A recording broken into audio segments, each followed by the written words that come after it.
Did you ever hear a song and think it's pretty good, and then you see this attractive artist on the cover art and suddenly the song hits harder than it did just a minute ago? That is not magic. It's actually psychology, and it's messing with indie musicians every single day.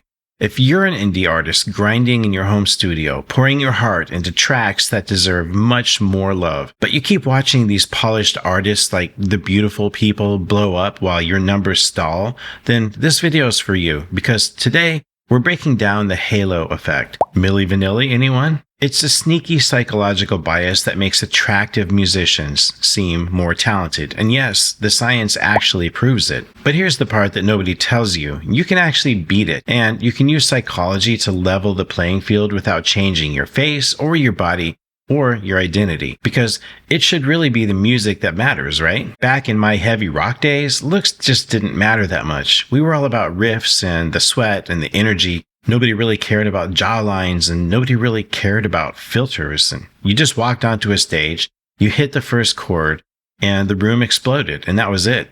But when I shifted into producing and releasing indie tracks, then things changed a lot. Suddenly the platforms were visual first and all about thumbnails and reels and lives, and my music wasn't just competing with other songs, it was actually competing with faces. And as an older dude now who's not 6'3" and okay, not shredded and maybe just sort of ordinary looking, I felt it. I'm talking data-wise, like the same song, same mix, same performance, different photo, different results. The music doesn't change, but your brain does. And that moment sent me down this rabbit hole of music psychology. And what I found explains exactly why so many indie artists feel invisible. The halo effect is a mental shortcut. And when somebody looks good, the brain assumes everything about them is good too. Can you believe that's true? I mean, I guess it makes humans seem kind of petty, right? In music, though, that means the same track sounds better if the artist looks attractive. And it's not just a theory, it's proven. In a 2023 study, researchers played EDM tracks for more than 2,000 people. When listeners saw an attractive DJ in a photo, they rated the exact same music up 2 points higher on a 7-point scale. In a 1997 study, teens rated pop and ambient tracks higher when they believed the artist was attractive. In classical piano competitions even, judges consistently give higher scores to more attractive performers, even at elite scale levels. And here's a twist. In the EDM study, the bias was even stronger for male DJs at very high attractiveness levels. Again, the music did not change, but your brain did. So let's break down how the halo effect hits different genres, because it's interesting to know there are differences. So where do you start? Okay.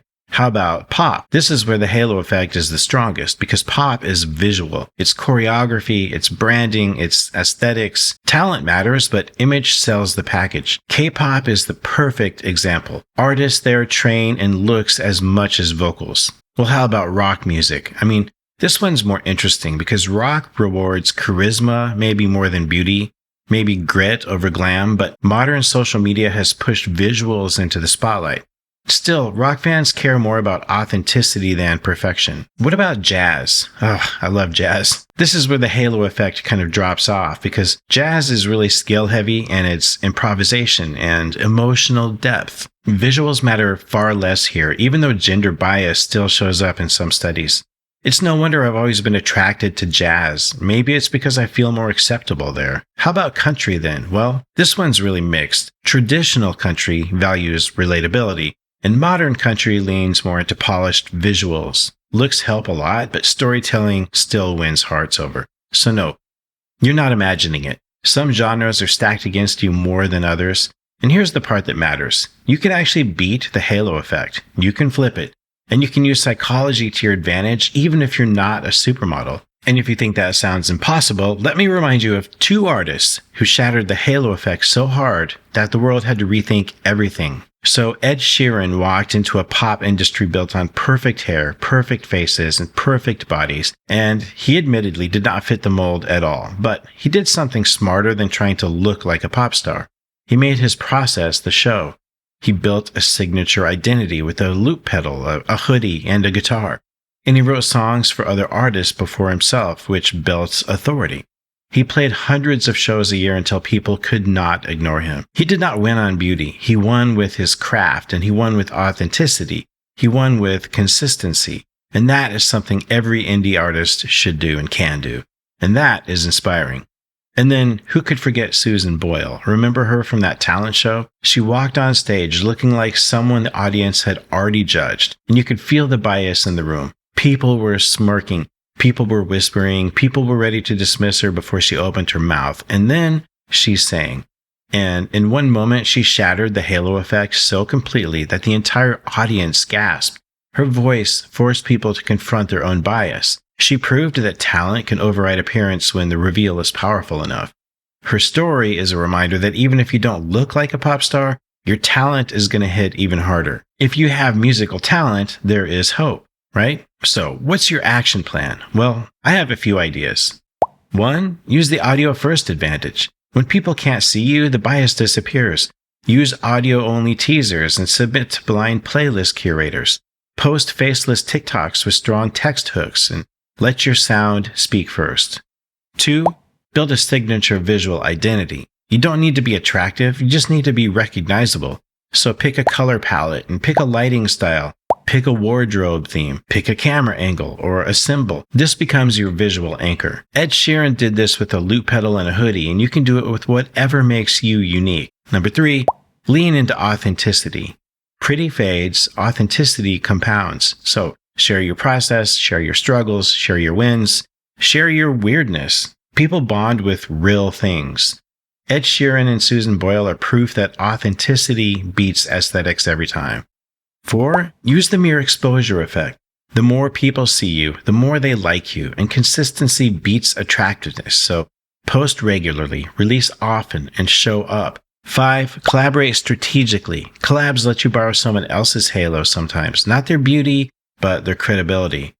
6. Tell stories, not stats. Stories bypass the halo effect because they activate empathy.